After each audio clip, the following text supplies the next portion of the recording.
నిన్ను వీడని నీడని నేనే అన్నట్లు జగన్ వెంట పడుతూనే ఉన్నారు RRR. గతంలో వైసీపీ ఎంపీగా గెలిచి ఆ పార్టీకి చుక్కలు చూపించిన ఆ రెబల్ లీడర్ అప్పట్లోనే జగన్ అక్రమాస్తుల కేసులను టార్గెట్ చేశారు. తాజాగా జగన్ అక్రమాస్తుల కేసులపై ఆ ఉండి ఎమ్మెల్యే దాఖలు చేసిన పిటిషన్పై సుప్రీంకోర్టులో విచారణ జరిగింది. జగన్ కేసుల్లో జరుగుతున్న జాప్యానికి సంబంధించి జస్టిస్ సంజీవ్ ఖన్నా నేతృత్వంలోని ధర్మాసనం విచారణ చేపట్టి సిబిఐపై అసహనం వ్యక్తం చేసింది.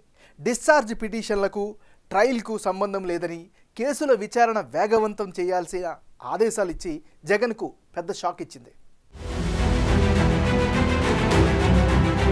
తండ్రి ముఖ్యమంత్రిగా ఉన్నప్పుడు అధికారాన్ని అడ్డం పెట్టుకుని అప్పటి కడప ఎంపీ జగన్ అక్రమాస్తులు కూడబెట్టారన్న ఆరోపణలున్నాయి.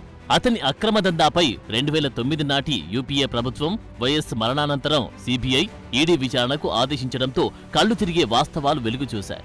షెల్ కంపెనీలు, మనీ లాండరింగ్ వంటి పదాలు అప్పట్నుంచే పాపులర్ అయి ఎవరూ కలలో ఊహించలేని ₹1,00,00,000 కోట్ల అని ఫిగర్ అందరికీ షాక్ ఇచ్చింది. ఆ క్రమంలో జగన్పై సిబిఐ 11 కేసులు, ఈడీ 9 కేసులు పెట్టి ఛార్జీ షీట్లు నమోదు చేశారు. అప్పట్లో జగన్ A1 నిందితుడైతే ఆయన వ్యక్తిగత ఆడిటర్ A2గా ఉన్నారు. 2011లో ప్రారంభమైన అక్రమాస్తుల కేసు విచారణకు సంబంధించి జగన్ 2012 మే 27వ తేదీన అరెస్టయ్యారు. దాదాపు 16 నెలలు చెంచల్గూడ జైల్లో జీవితం గడిపారు. దాదాపు 10 ఏళ్లుగా ఆయన బెయిలు పైన ఉన్నారు. అయితే ఆయనపై కేసుల విచారణ మాత్రం ఒక్క అడుగు ముందుకు పడలేదు. జగన్ అక్రమాస్తుల కేసుల్లో ఇప్పటిదాకా 39 క్వాష్ పిటిషన్లు, 95 డిశ్చార్జ్ పిటిషన్లు దాఖలయ్యాయి. వీటిపై తీర్పులివ్వకముందే 6 న్యాయమూర్తులు బదిలీ అయ్యారు. జగన్ బెయిల్పై వచ్చినప్పటి నుంచి పాదయాత్ర, రాజకీయ కార్యకలాపాలు, ఇతరత్ర రకరకాల కారణాలు, సాకులు చెబుతూ వ్యక్తిగత హాజరు నుంచి మినహాయింపు పొందారు. సీఎం అయ్యాక తాను ప్రజాసేవలో నిరంతరం నిమగ్నమై ఉన్నందువల్ల భారీ ఆర్థిక లోటుతో ఉన్న ఏపీని కాపాడాల్సిన బాధ్యత తనపై ఉందని, హైదరాబాద్కు రాలేనని పిటిషన్లో సమర్పించారు. కింది కోర్టు ఈ పిటిషన్ను కూడా తిరస్కరించినప్పటికీ హైకోర్టుకు వెళ్లి అనుమతులు తెచ్చుకొని కేసుల విచారణను జాప్యం చేస్తూ వచ్చారు. కేసుల్లో అసలు విచారణ ప్రారంభం కాకుండా మాజీ ముఖ్యమంత్రి జగన్ దాఖలు చేసిన డిశ్చార్జ్ పిటిషన్ల ఎత్తుగడ తాజాగా సుప్రీంకోర్టులో చిత్తైంది.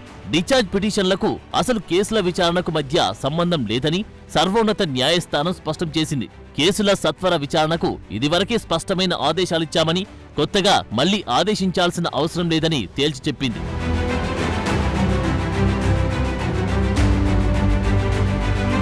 విచారణలో ఎందుకు జాప్యం జరుగుతుందో తమకు తెలియడం లేదని సుప్రీంకోర్టు పేర్కొంది.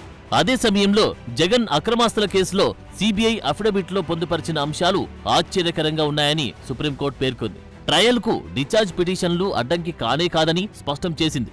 సర్వోన్నత న్యాయస్థానం గతంలో ఇచ్చిన మార్గదర్శకాల ప్రకారం విచారణ సాగించాలని ఆదేశించింది. జగన్ అక్రమాస్తుల కేసు విచారణను వేగవంతం చేయాలని, కేసుల ట్రయల్ను తెలంగాణ నుంచి మరో రాష్ట్రానికి బదిలీ చేయాలని, జగన్ బెయిల్ రద్దు చేయాలని కోరుతూ టీడీపీ ఎమ్మెల్యే రఘురామకృష్ణంరాజు తాను వైసీపీ ఎంపీగా ఉన్నప్పుడే 2 వేర్వేరు పిటిషన్లు దాఖలు చేశారు. వాటిపై ఈ ఏడాది మే 2న సిబిఐ అఫిడవిట్ వేసింది. కేసుల్లో నిందితులుగా ఉన్నవారు ఒకరి తర్వాత మరొకరు డిశ్చార్జ్ పిటిషన్లు వేస్తున్నారని, ట్రయల్ సాగకుండా అడ్డంకులు సృష్టిస్తున్నారని, ఆ కేసుల్లో ఉన్న నిందితులంతా శక్తిమంతులేనని సిబిఐ అందులో పేర్కొంది. దానిపై జస్టిస్ సంజీవ్ ఖన్నా నేతృత్వంలోని త్రిసభ్య ధర్మాసనం విచారణ జరిపింది. డిశ్చార్జ్ పిటిషన్లకు కేసు విచారణకు ఎటువంటి సంబంధం లేదని స్పష్టం చేసింది. సుప్రీంకోర్టు మార్గదర్శకాల ప్రకారం విచారణ చేపట్టాలని సిబిఐని ఆదేశించింది. తదుపరి విచారణను నవంబర్ 11కు వాయిదా వేసింది. సుప్రీం ఆదేశాలతో కేసుల విచారణ ప్రారంభం కానుండడంతో జగన్ తిరిగి కోర్టు మెట్లు ఎక్కడం ఖాయంగా కనిపిస్తోంది. మొత్తం మీద జగన్ అక్రమాస్తుల కేసులో ఇప్పటిదాకా జరిగింది ఒక ఎత్తు, ఇకపై జరగబోయేది మరో ఎత్తు అని న్యాయ నిపుణులు అభిప్రాయపడుతున్నారు.